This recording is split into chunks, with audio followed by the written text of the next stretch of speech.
When it comes to the animation industry, you'd be hard-pressed to find a country that has had more of an impact in shaping it than the United States. It's been a main frontrunner since the very beginning, and it continues to be heavily involved to this very day.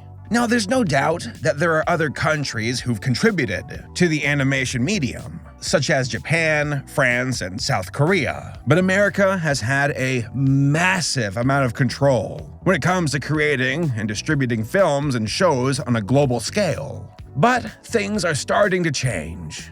We're seeing a rise of animated content from multiple countries across the world.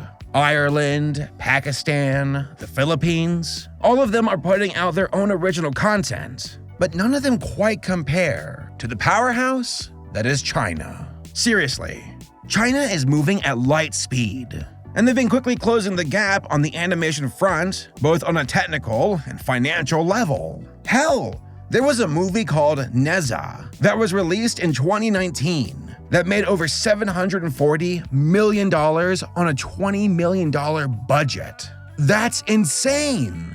Also, it looks really good. Don't you worry, folks. I'll get around to this one in the future. But for now, I want to shed some light on another animated movie from China, Whitesnake. It too was released in 2019 and was also a big success. Fantastic animation, beautiful cinematography, quality character models. Now, you're probably thinking that one of these things would be the main reason why it caught my attention. Well, no. It was, something else. All right, folks, it's time to play another game of Name That Animator Status!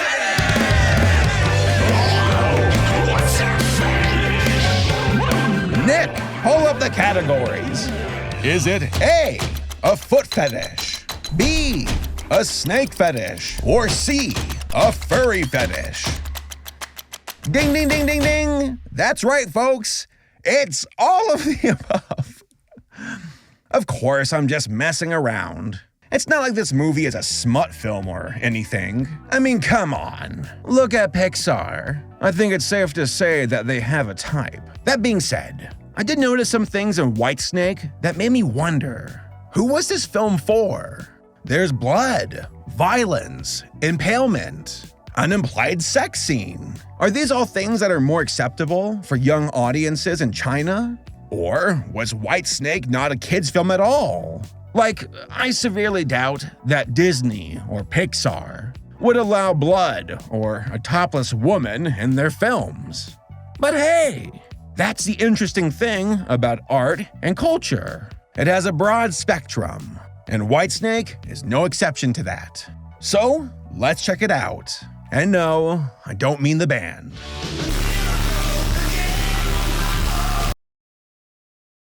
So before we discuss the origin of Whitesnake and the folks behind it, I want to declare right here and now that I'll be doing a video about Chinese animation in the near future. It is a massive topic that one could easily get lost in.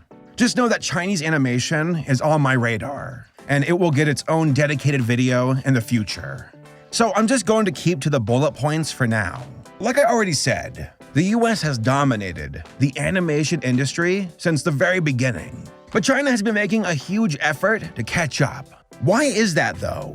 Well, I personally think that it's mainly due to Kung Fu Panda back in 2008. It's believed that the film had quite the impact on Chinese audiences, as they genuinely loved the movie. The story, the characters, the portrayal of Chinese culture. DreamWorks really did their homework, and it truly resonated with the Chinese, which made a lot of them ask themselves, wait, why are the Americans making better movies about the Chinese than the Chinese? According to one of my sources, Wu Jiang, a former president of the National Peking Opera Company, said, quote, "The film's protagonist is China's national treasure, and all the elements are Chinese. But why didn't we make such a film?" End quote.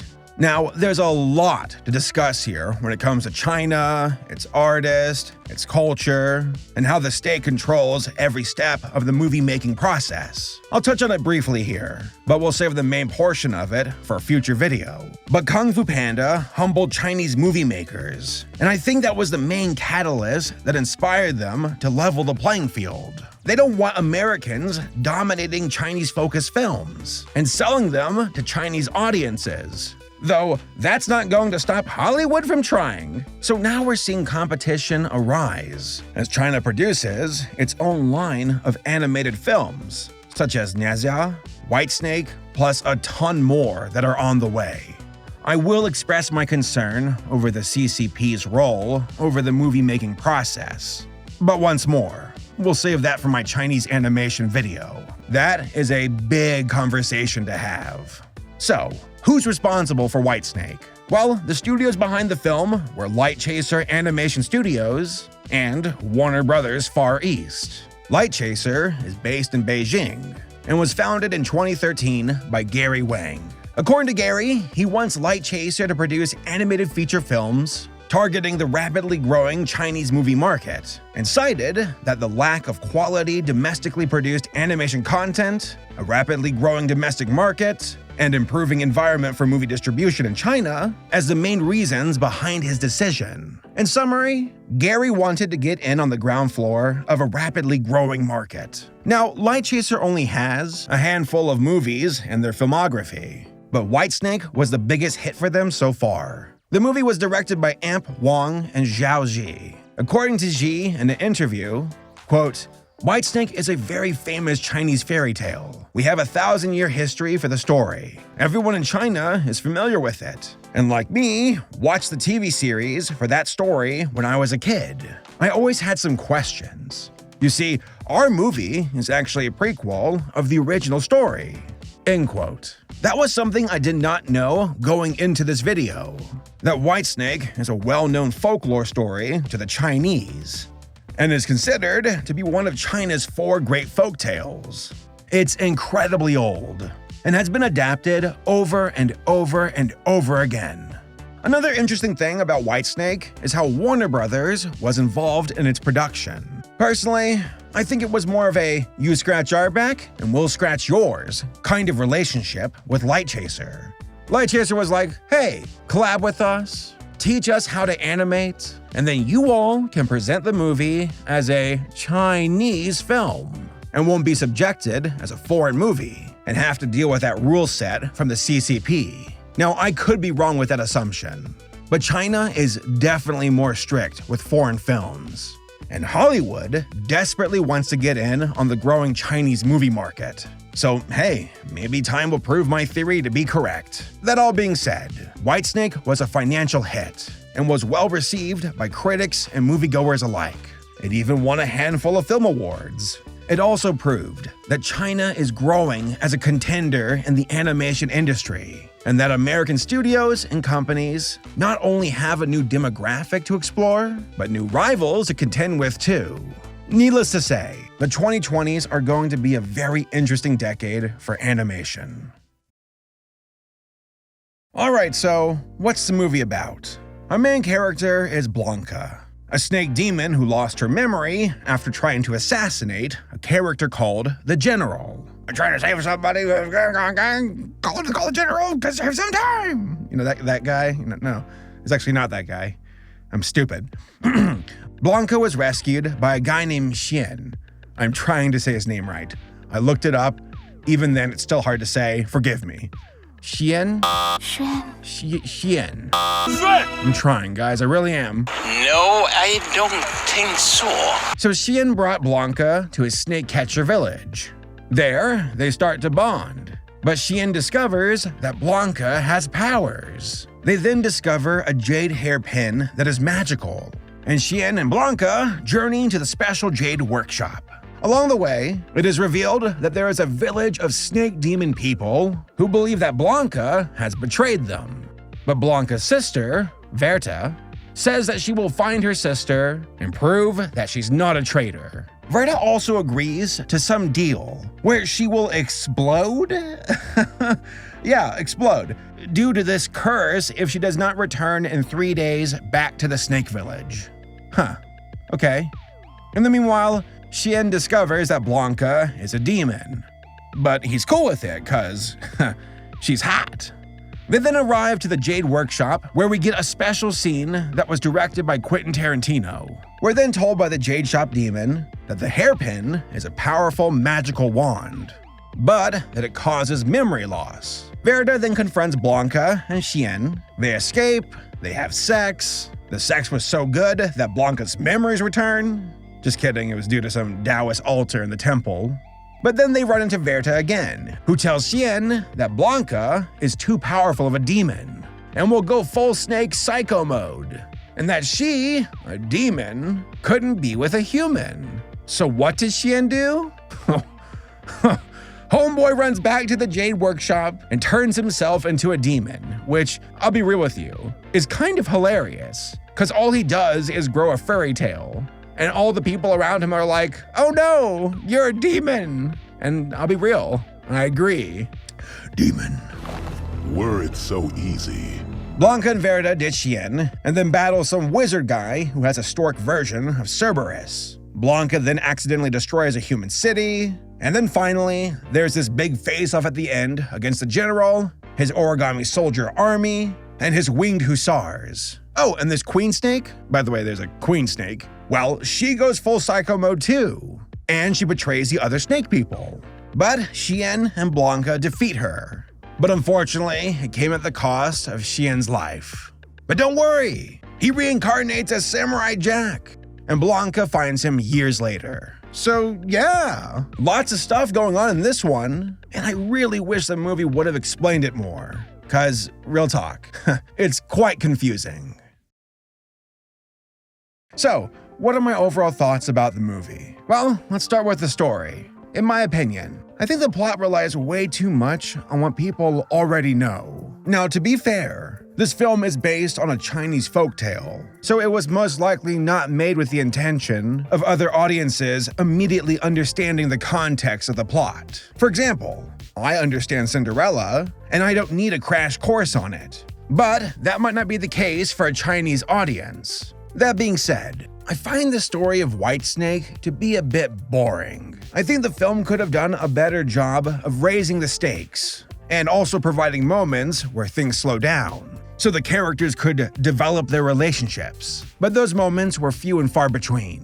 Explain the snake people and the general villain a bit more. Drill more into the sisters and what they're about. Elaborate on the snake catcher village, and why the main guy character is such an odd love interest for Blanca. I mean, it's a snake demon falling in love with a snake catcher. That should be bizarre, and a point of contention for the two. But they really don't have that big of a difference when it comes to that. Oh well, in my opinion, lost potential. Overall, the story could benefit from slower pacing and moments to develop the story, and also the characters. But hey, maybe my Western ass is missing something here, and it wasn't intended for me. Perhaps it's like watching The Force Awakens without watching the original Star Wars, and having no clue with what's going on. The main themes of the movie seem to focus around love, mortality, and humans versus demons. That all being said, I don't think the movie rewarded these plot points very effectively. For example, the human village was wary of demons. The mountains and forests are full of wild beasts, and demons as well. I'm a demon! But we never saw them interact with them until the end of the movie, and that was too little too late. The same thing goes for the main villains, where we don't really know who or what they're about, or at least see them portray it, until the end of the film, and at that point, it felt a bit lackluster. I also find the love relationship between Blanca and Xian to be a bit weak. Xian, the guy character, was boring, plain and simple. Honestly, I don't know why Blanca fell in love with him. He comes across as desperate, while Blanca should have had bigger fish to fry, and not dealing with this fairy boy who almost gave up his dick for a tail. Yes, that's in the movie. For this to work, I still require one ingredient. What ingredient? Personally, I wish the movie would have dug more into the relationship of the Snake sisters. Oddly enough, I read reviews online that compare Blanca and Verta to Elsa and Anna, but honestly, I don't really see it. Outside of the character models, being sisters, and the occasional frost powers, I don't see Whitesnake as a Frozen clone. More of a coincidence, if anything.